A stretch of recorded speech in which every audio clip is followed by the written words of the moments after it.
Chosen one, if you're seeing this, keep it quiet. Heaven didn't send this for others. I need you to understand something about this moment before anything else is said.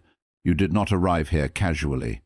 You did not stumble into this video the way people stumble into content that was never meant for them, scrolling mindlessly, clicking without intention, landing somewhere without significance. Something directed you here.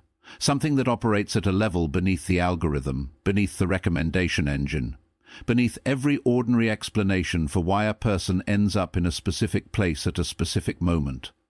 And I need you to receive what I am about to say, not with the skepticism that experience has taught you to apply to things that sound too specifically addressed to you, but with the open, honest acknowledgement of someone who has learned, through everything they have been through, that certain things arrive for reasons. What is in this conversation is not for everyone who will ever press play on it. Content can be universal in its availability and specific in its delivery. The words are the same, but what they land in, the specific interior of a specific person at a specific moment in their specific journey, determines whether they are simply heard or genuinely received. This was sent for you, not as flattery, not as the generic, everyone feels chosen framing that makes people feel temporarily special without actually saying anything true. As a specific, accurate, spiritually grounded acknowledgement that the person who needed to be in this conversation at this moment has arrived. And what is contained in it, the truths, the instructions, the revelations, deserves to be held with the same care and the same discretion that anything genuinely precious deserves. Keep it quiet, receive it completely, and let it do in you what it was sent to do. Let me describe the specific interior landscape of the person this was sent for. Not the exterior version, the real one that lives beneath the composure. You have been carrying a knowing that has been difficult to share, a specific, persistent, deeply rooted sense of being designated for something, of carrying a purpose and a calling that exceeds what your current circumstances reflect, what your current environment can fully see, and what most people in your life would know how to receive if you tried to articulate it.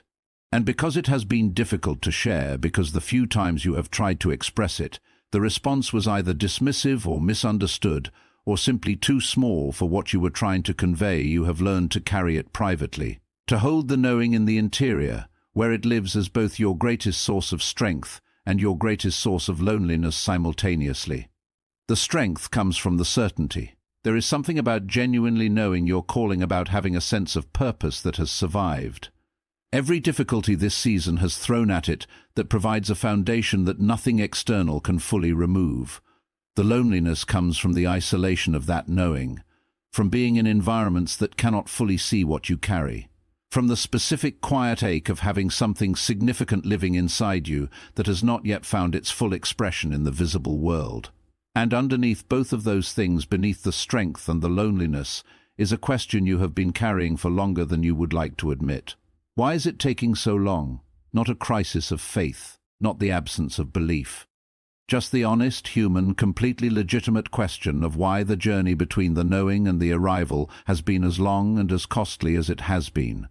Today, I want to answer that question, and I want to give you the specific truths that this season has been building toward, the ones that are meant to be received quietly, held carefully, and acted upon with the specific intentionality of someone who understands that what they have been given is significant and should be treated accordingly. The reason it has taken this long is because what is coming requires exactly the person this season built. I want to address the question of timing first, because it is the question that underlies every other question you have been carrying, and answering it clearly changes the quality of everything that follows. The journey to your breakthrough has been long because the breakthrough itself is large. Not large in the shallow sense of impressive or enviable. Large in the specific sense of requiring a recipient with a very particular set of developed qualities that cannot be acquired through shortcut, cannot be downloaded through study alone, cannot be produced by any process faster than the one you have actually been through. Think about what this season has built in you. Not what it has cost. You are already fully aware of that, what it has built. The specific humility that comes from having needed things you could not provide for yourself. The specific resilience that comes from having continued in the face of evidence that stopping would have been reasonable. the specific wisdom that comes from having navigated real complexity with incomplete resources and still arrived somewhere worth being. The specific depth of character that comes from having been tested at the level this season has tested you and having been found repeatedly still standing. That person, the one constructed through everything this season has required, is the specific person the breakthrough was designed for. Not a more talented version of you, not a less wounded version. This version, the one sitting in this moment, having been through exactly what you have been through. The length of the journey was not punishment. It was precision. And the person it produced is exactly who what is coming needs them to be. The quiet you have been keeping is not isolation, it is gestation. There is a biological metaphor that I want to offer here because I believe it reframes the experience of this season more accurately than any other framing I have encountered.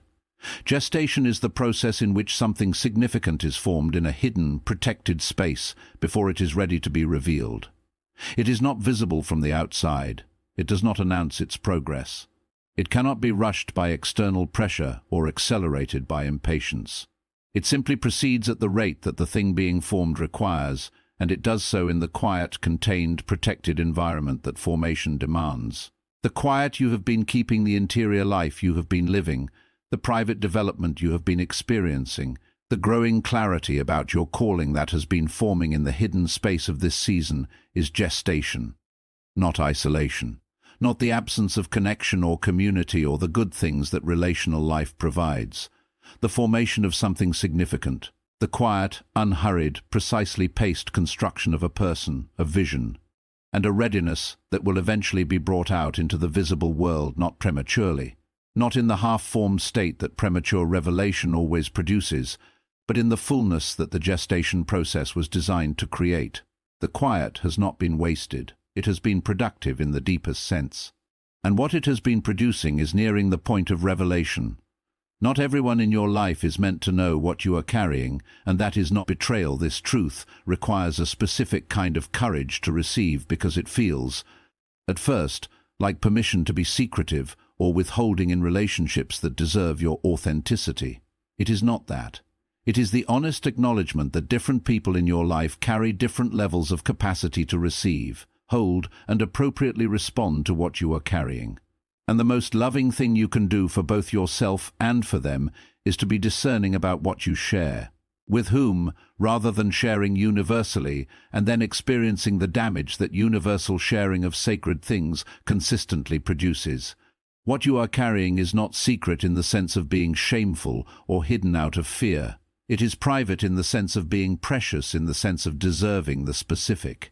Careful handling that precious things require rather than the casual public exposure that ordinary things can withstand without damage. Some people in your life are equipped to receive it.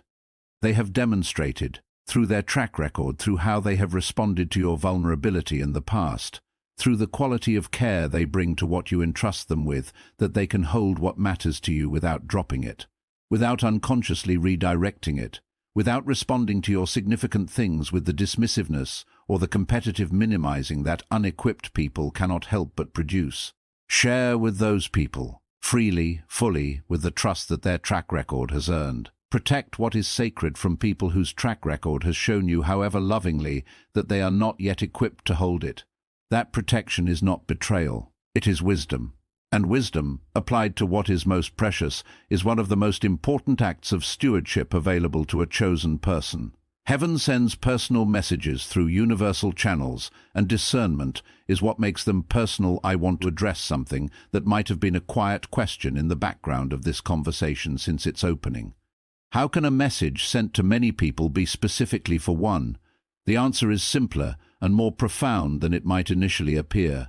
The words in this conversation are available to everyone who encounters them, but the specific resonance, the particular landing of specific truths in specific places, inside a specific person at a specific moment in their specific journey, is not universal. It is individual. The same message lands differently in different people. For some, it is motivating in a general way, useful, encouraging, worth the time spent receiving it. For others, for the specific person whose interior condition matches the specific truths being conveyed, it lands with a weight and a precision that feels like it was written directly for them. That landing is not coincidence.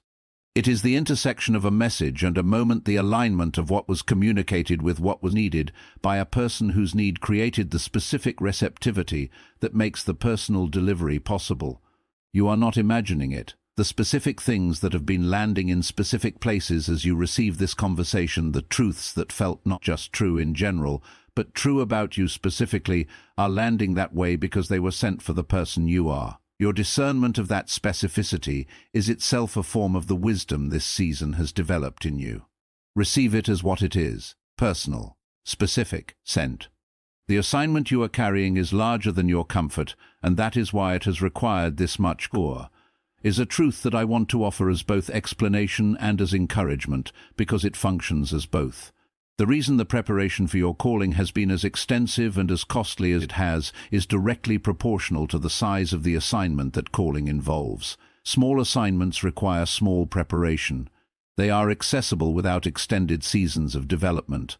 They do not require the specific depth of character, wisdom, and resilience that your season has been building. They can be picked up relatively quickly and executed with relatively modest development. What you are carrying is not small. The assignment embedded in your calling, the specific contribution your life is designed to make, the people it is designed to serve, the impact it is designed to produce is significant enough that the preparation for it has been correspondingly significant.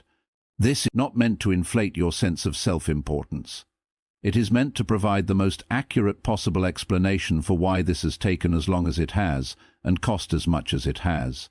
Because the most important question you can ask about the length and cost of your preparation is not, why has this been so hard, but what is being prepared for that requires this much preparation? And the answer, when you sit with it honestly, when you allow yourself to see the full scale of what the calling on your life actually involves, is the most powerful motivation available to keep going that you will ever encounter.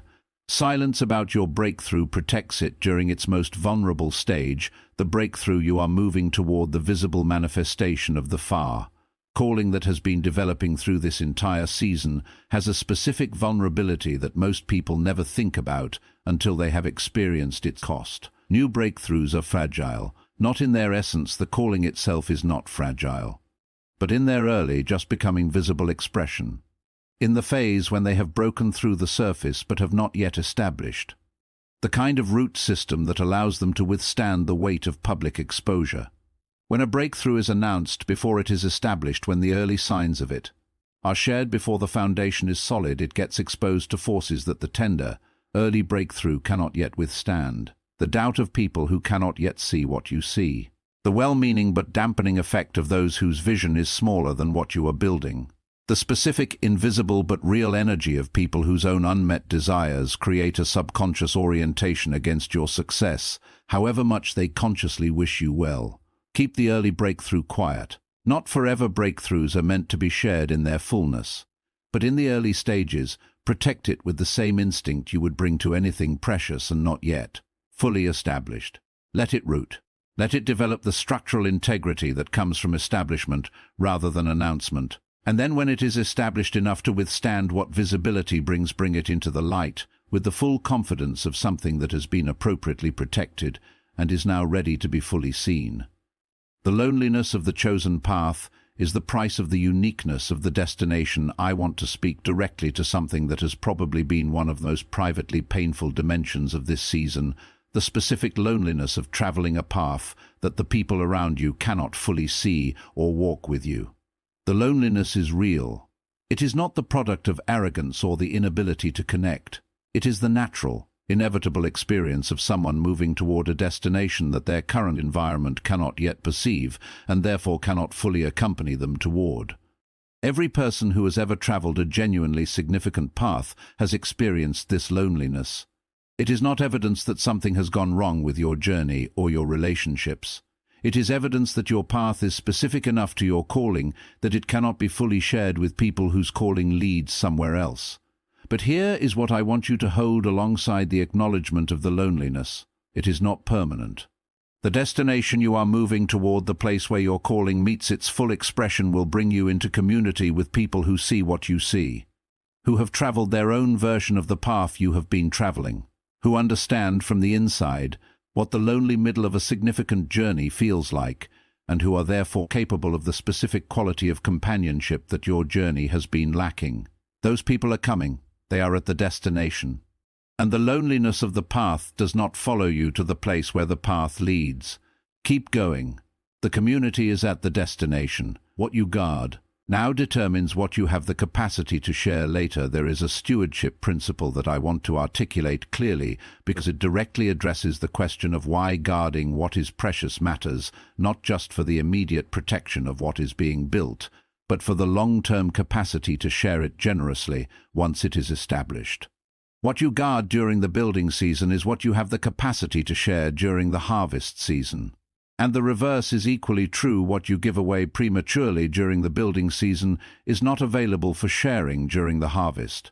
This applies to your energy, your vision, your testimony, your breakthrough, and your resources. All of the above require a building season in which they are protected and developed, rather than prematurely distributed so that what is shared in the harvest is the full, established, multiply-capable thing rather than the incomplete, still-forming version. You are in a building season. The guarding that this season requires is not permanent smallness or hoarding or the contracted, fear-based protecting of someone who does not trust the harvest. It is the specific, faith-based, wisdom-expressing protection of someone who understands that what they are building is meant to eventually be shared at a scale that the premature sharing of it would undermine. Guard it now, with the full intention of sharing it generously later. And let the intention of the generous sharing be the motivation that makes the protective guarding feel purposeful rather than isolating. The message you are receiving today is a turning point. How you respond to it matters. I want to say something directly and without the softening that would make it easier to receive, but less useful in the applying. This conversation is not just content. For the person it was sent for you, in this moment, at this specific point in your journey, it is a turning point. A specific moment in which what you receive and how you respond to what you receive has the capacity to shift the trajectory of what follows. Not in the magical sense that this video is somehow enchanted with transformative power that operates independently of your participation, but in the completely real, deeply practical sense that certain moments carry the specific content, the specific timing, and the specific alignment with a person's readiness that makes them catalytic. This is a catalytic moment for you. And catalytic moments require catalytic responses, not the nodding along that feels good in the moment and then evaporates with the next distraction, but the specific, named, today-actioned response that demonstrates that what was received has been genuinely received. What is the one thing this conversation has surfaced that needs to be acted on today? Not considered acted on. Not scheduled for eventual action, addressed today, in whatever form today makes possible. Identify it, name it specifically, and do it before this day ends. Because the turning point that a catalytic moment offers is only activated by the response it produces, and the response this moment deserves is specific, immediate, and real. The instruction to keep it quiet is not about secrecy, it is about reverence, the final truth. The one I want to close the development section with because it reframes everything that has come before it. The instruction to keep what you have received quiet, to hold it privately, to protect it from premature or indiscriminate sharing, is not rooted in secrecy. It is rooted in reverence. Reverence is the specific posture that recognizes something as sacred and treats it accordingly. Not through fear, not through the contracted smallness of someone who is afraid of getting it wrong, but through the deliberate, chosen, deeply respectful handling of something that deserves to be held with care. What you are carrying, the calling, the vision, the breakthrough, the specific designation that has been your private companion through everything this season has required, is sacred. Not in a way that makes it fragile or untouchable, in a way that makes it worthy of the specific quality of handling that sacred things deserve. Reverence is why you protect it. Not because sharing it would be wrong, but because sharing it before it is ready, before the protection has done its work, before the establishment has occurred, before the full form of what is developing has been given sufficient time to complete, would be a failure to honor what you have been given. Honor it with the quiet that reverence expresses, with the patience that reverence requires. With the trust that reverence makes possible, the trust that what is being protected in the quiet is being prepared for a revelation that will be worth every day of the guarding. That reverence is itself a form of worship, and worship, expressed through the careful handling of what God has entrusted to you, is one of the most powerful spiritual acts available to a chosen person in exactly the season you are in.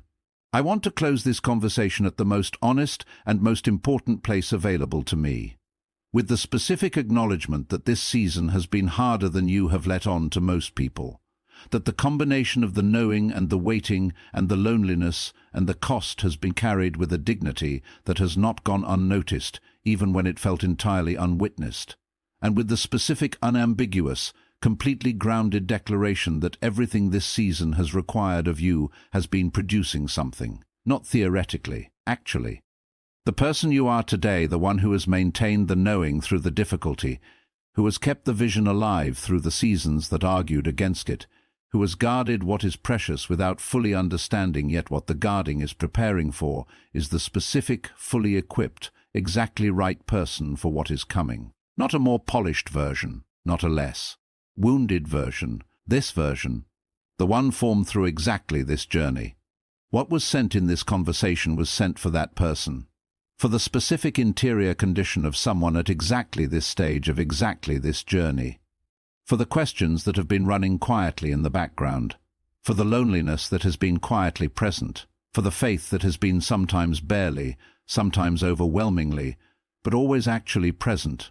It was sent to tell you that the quiet is purposeful, that the waiting is developmental, that the protection of what is precious is an act of wisdom rather than smallness, that the length of the journey corresponds to the significance of the destination, and that the designation you have always sensed, the specific, unkillable knowing that you are chosen for something, is accurate. Keep it quiet, not because what is developing is shameful, because what is developing is sacred, and sacred things deserve the reverence that appropriate quietness expresses. Let it continue to form. Let the gestation complete. Let the preparation finish its final work in you. And then when the fullness arrives, when what has been developing in the quiet is ready for the light, bring it forward with the complete, unambiguous, fully inhabited confidence of someone who has guarded it well and is now ready to offer it completely. That moment is coming. It is closer than any previous moment in your journey. And when it arrives, what you have protected through this entire season will be recognized by you, by the people it was meant to serve, and by the one who sent it as exactly what it was always meant to be. Worth every day of the quiet, worth every cost of the guarding, worth every sacrifice of the season that produced it. You were meant to find this. You have found it. Now carry it well. If this conversation reached you in the specific way that the person it was sent for would be reached if the specific truths landed in specific places, with specific weight, subscribe. Every week we bring you the kind of deep, honest, spiritually grounded content that chosen people need at the exact moments their journey demands it. What you are carrying is real. What is coming is significant. And the quiet that protects it is one of the most powerful acts of faith available to you right now. Guard it well. Receive it completely. And watch what emerges from the season that all of this has been building toward. It was always meant for you.